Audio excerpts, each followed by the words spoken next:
Uh, Hello everyone. So I've been away for a while because it had been raining for the last 2 weeks. So almost every day, almost every day.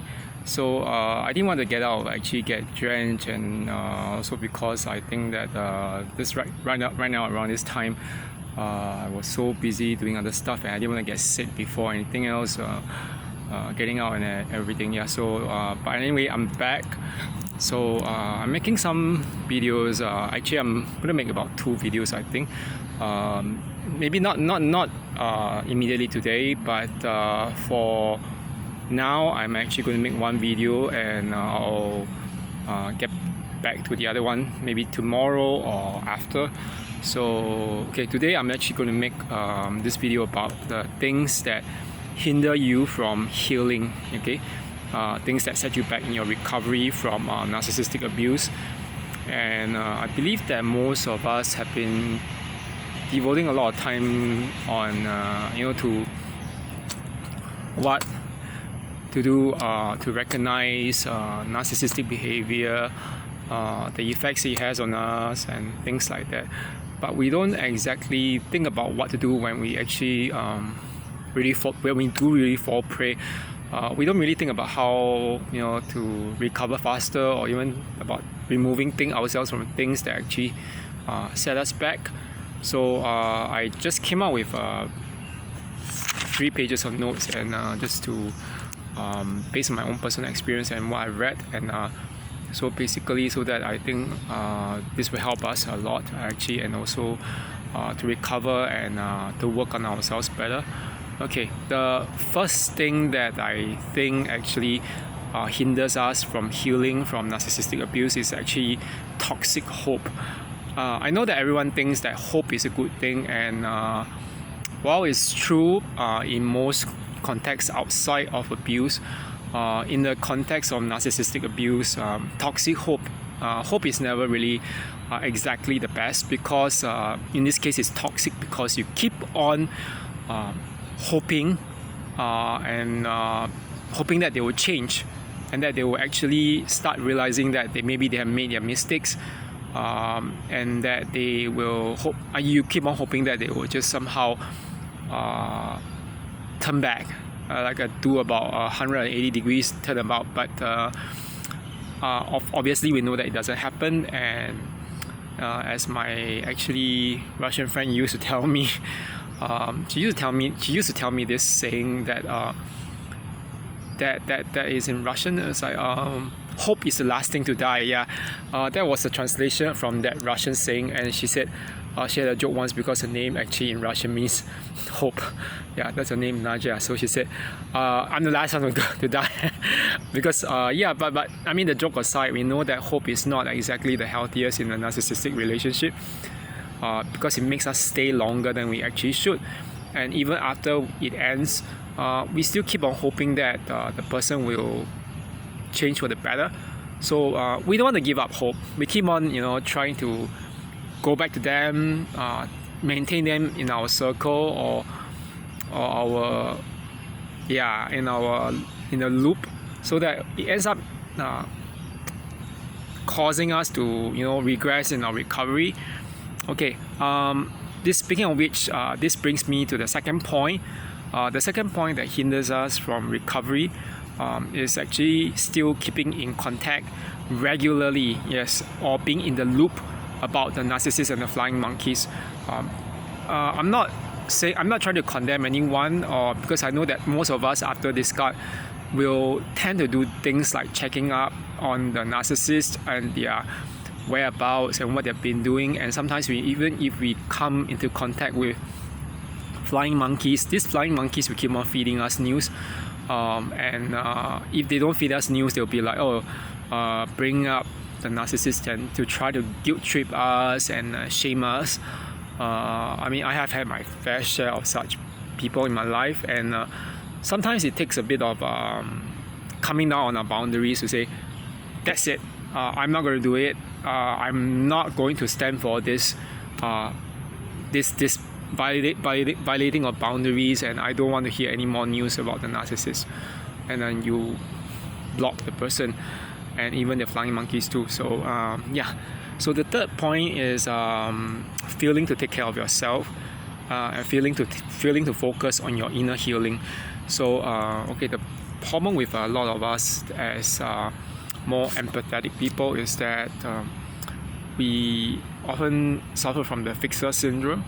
Okay, what do I mean by the fixer syndrome? The fixer syndrome is a form of codependency. Okay, in this case of codependency, you always make your happiness and your purpose in life dependent on other people. Let's say I want someone else to be happy so that I can be happy. I mean, if the person is not happy, I'm not happy, and it actually ties us together with a person, and eventually, in the case of like narcissistic relationships, we end up like forming trauma bonds because of this codependency. And so failing to take care of ourselves even after the relationship ends, it's gonna set us back. So okay, the fourth point that I think sets us back in our recovery and prevents us from healing is the case of this phenomenon of euphoric recall. Okay, what do I mean by euphoric recall? I think some of us actually might have. You don't get abused like 24/7 in a narcissistic relationship, because that's not how they hook you in.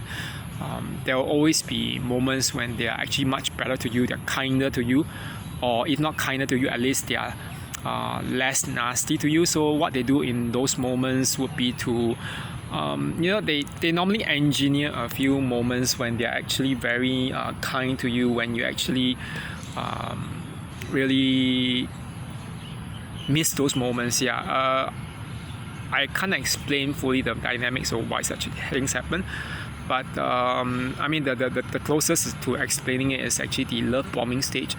It happens quite a lot during that first stage of the relationship. It makes you actually miss the narcissist in a way, even after they start devaluing you and treating you badly. And for some people, when they get discarded or when they discard the narcissist, they still miss the good moments, the so-called good or better moments with the narcissist. Why is it trouble, or why is it hindering your recovery? This is because it actually makes you wish for a return to the relationship. And on the the extreme end, it makes you trivialize or to downplay the degree of the damage and the hurt that has been done to you. And of course, the tendency to actually experience euphoric recall is to actually also downplay the inherent malice that is in the narcissist. On the the extreme end of it, of course, it actually reinforces the trauma bonds. So I don't think that it actually really helps. So on this end, I think I would recommend that a good way to actually offset it would be to inventory the abuse and against the those euphoric moments, and to remember that these are actually engineered moments of goodness. Okay, the fifth point is actually that actually hinders you in your recovery is a refusal to face your emotions. I believe that I've talked about this in a former video, that when you run from your emotions, when you deny those emotions of pain, anger, those emotions that we always call negative, we actually end up suppressing what we see as painful. I know that this is a very common thing in most nowadays in most circles. I don't know where that whole approach towards suppression came about. It's been around for like long time, but that in psychology, even like what Sigmund Freud, the father of modern day psychology, has said, what you allow will persist. And not just Sigmund Freud, but even Carl Jung, he was talking about the shadow being the unacknowledged darker parts of ourselves that we suppress for fear of not being socialized. And the thing about all this, with the refusal to face your emotions and running away from them, is that we end up denying the negative. And I know that in some circles, such as New Age circles, they keep on claiming that it is actually not good for you just to face your negative emotions, that you must, everything is like kumbaya, and everything is so airy-fairy. It's in that little space where light and love and everything, but it's actually a lie.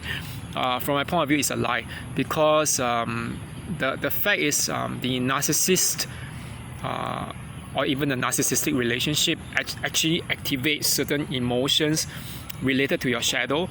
Those emotions pertain to your we call them negative emotions in modern day lingo, or even in modern popular psychology, but I wouldn't call them negative, because emotions like shame, self-inadequacy, that you're not good enough, the fear that someone will do something bad to you, to punish you, to persecute you, or to destroy you, or even the feeling of pride that you can fix someone, that I can fix him or her.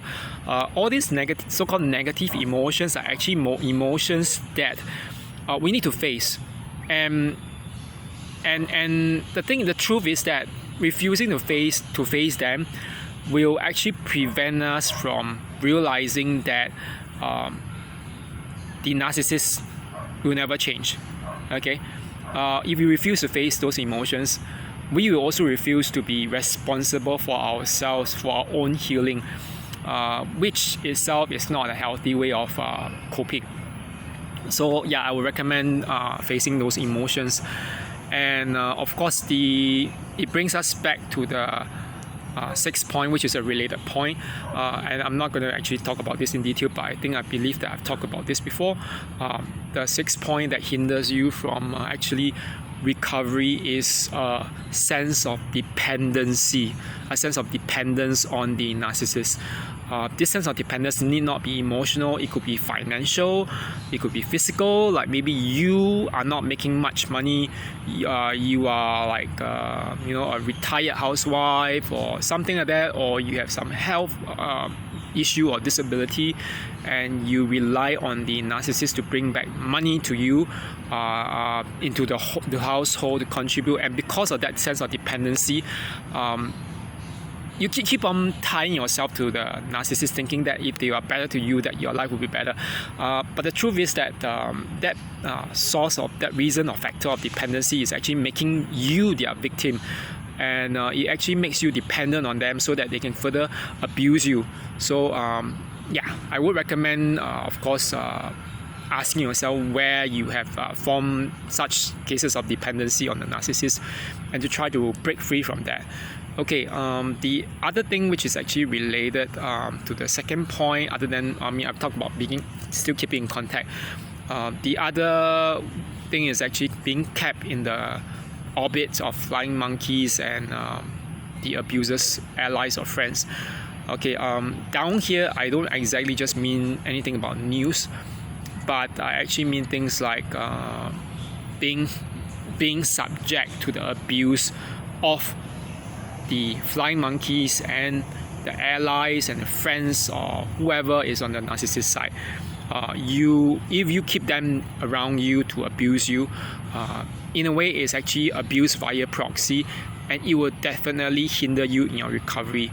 The psychiatrist or psychologist Scott Peck has talked about this thing in his book People of the Lie, that the phenomenon of evil, he meant evil not just in the moral sense, but evil in the case of consciously hurting some people, and as a group. So he referred that to Nazism, Nazis, and not just Nazis, but people in authoritarian regimes like Pol Pot, the regimes, all these regimes of authoritarian governments. When they actually hurt people, they go on this things like killing someone who doesn't agree with their ideology. The idea that their ideology makes them right to do all this evil. Another aspect of this so-called group abuse or group evil is that the harm or the abuse is not conducted on an individual level. It's not just towards any individual or single person alone, but it's actually conducted on the group level. So let's say in the case of the the Pol Pot regime that was in Cambodia, he didn't just like target one person or even like he just targeted a whole group of people, and he killed like hundreds and thousands of people who did not agree with his ideas. And those and it wasn't just Pol Pot who was guilty. It was actually those people who were on his side, such as the soldiers, the government, and people who are working on his behalf. So the thing is that evil is also in terms of a group. It can occur on a group level. So you don't want to actually end up partaking in the so-called fellowship of abuse or control. So of course, it's not just in the case of like situations like war. In the case of the narcissists and the flying monkeys, sometimes you have things like a church or religious institution or even a company with those colleagues who are actually abetting or supporting the narcissistic abuse of that particular person. And in the case of some situations such as like certain churches or religious institutions, I'm not targeting any particular religion, but what they do is to denounce the victim or the survivor and prevent them from going for a divorce on the grounds of abuse. What they do is to say, it's unholy to actually divorce your so-called spouse because it's not scriptural, or it's not basically it's not good, it's not holy. But we know that it's not true, because if the spouse is actually abusing his or her other half, it's not condoned by God, and God is no like he's no like he's no like condoner of evil or of violence or abuse. Okay, the next other point that I think that I have talked about, all these points that I've talked about, these 7 points actually boil down to that one other thing, that lying to yourself. Lying to yourself, this is the 8th point. Lying to yourself hinders you from healing, because you do not want to face the truth. The truth is that often the narcissist is actually probably worse than you imagine him or her to be.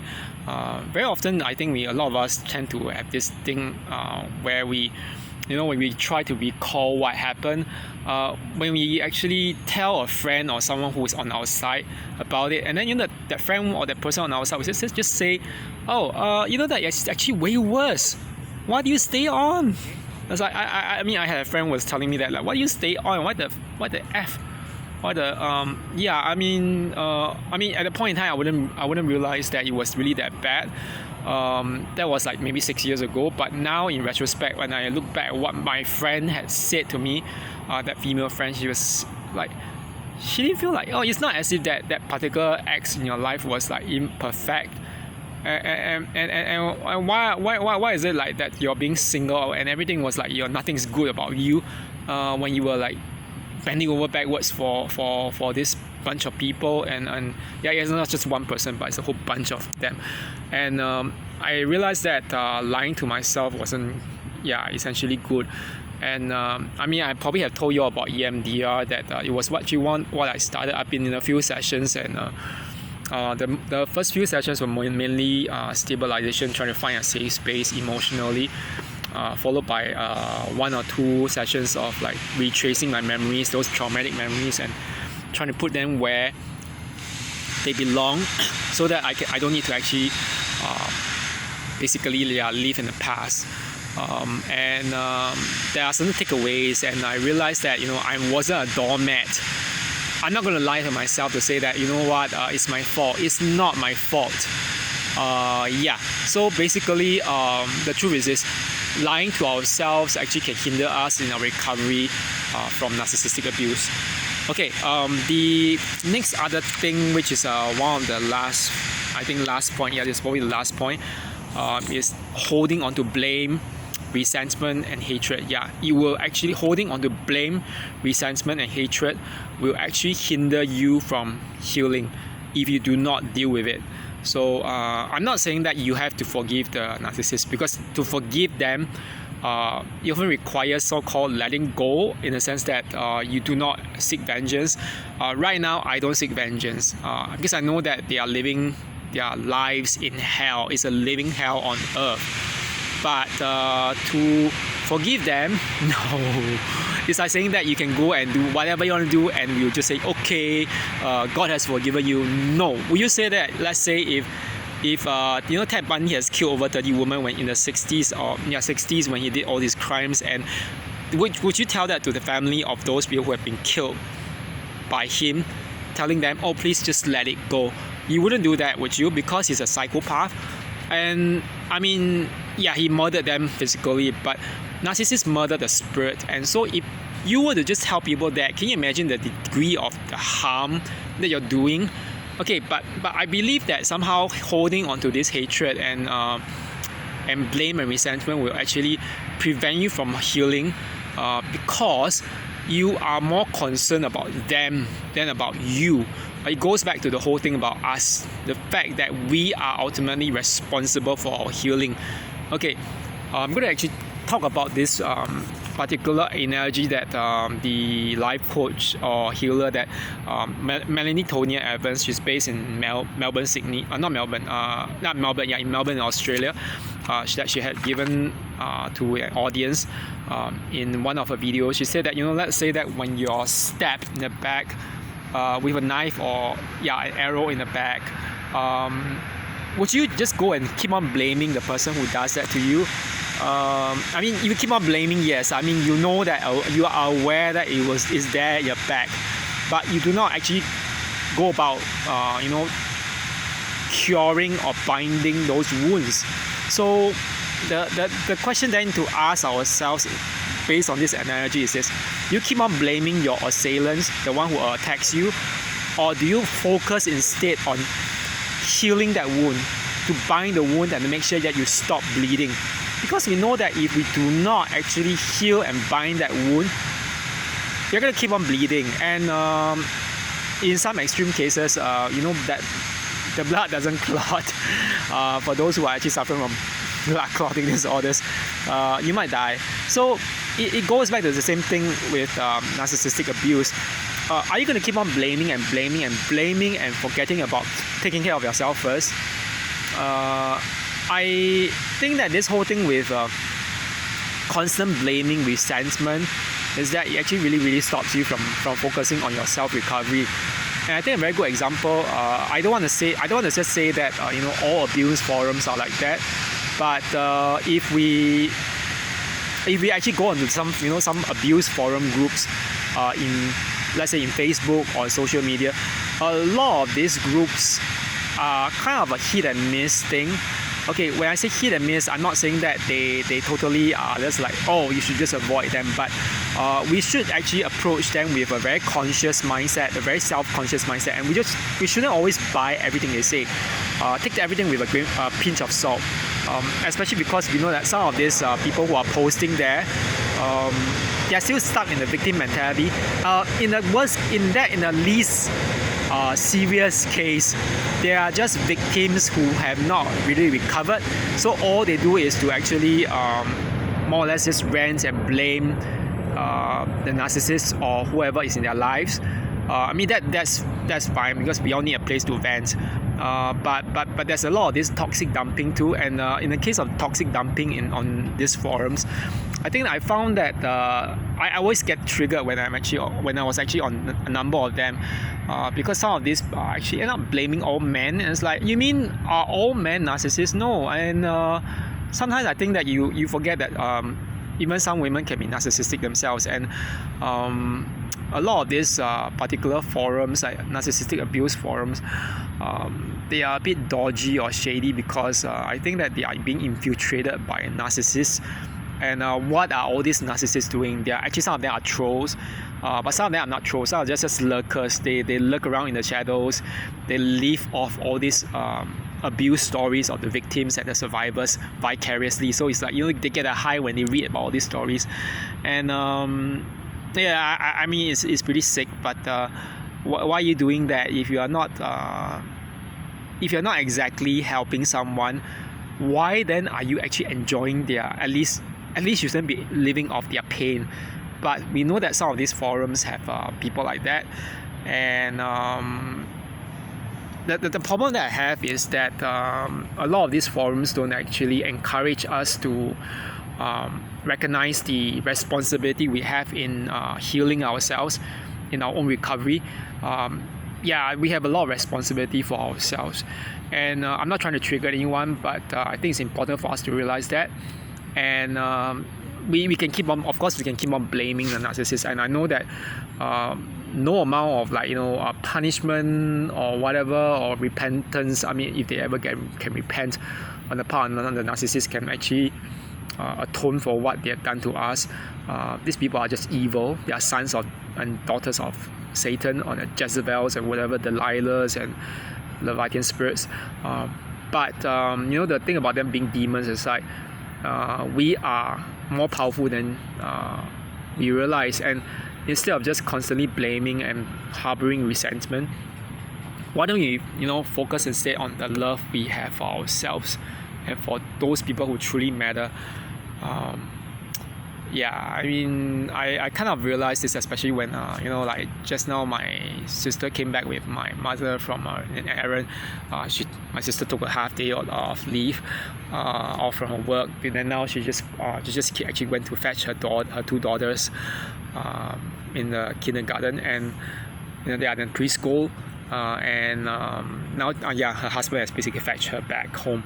So I kind of realized while thinking about it, and then while I was like fetching them and taking care of them at the playground, and I thought about my granny, and I realized sometimes that my granny, who passed away in May this year, I mean, when people leave, they really leave us, and they don't come back. That, I mean, regardless of your religious belief, I mean, you can be a Buddhist or Hindu who believes in reincarnation, or you can be a Christian or Catholic or Muslim who actually believes that the soul will go to God for judgment, or you can just believe in any other religion, whatever, that there's an afterlife.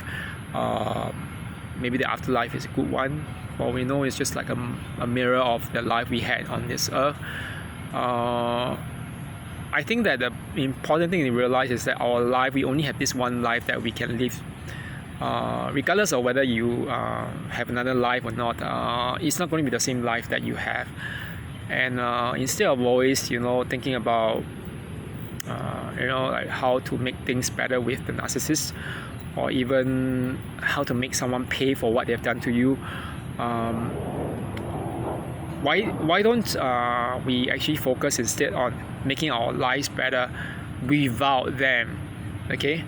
And that's the takeaway from everything. So I believe that not focusing on our own healing, not focusing on addressing the shadow within us, this will only actually deepen our reliance on other people.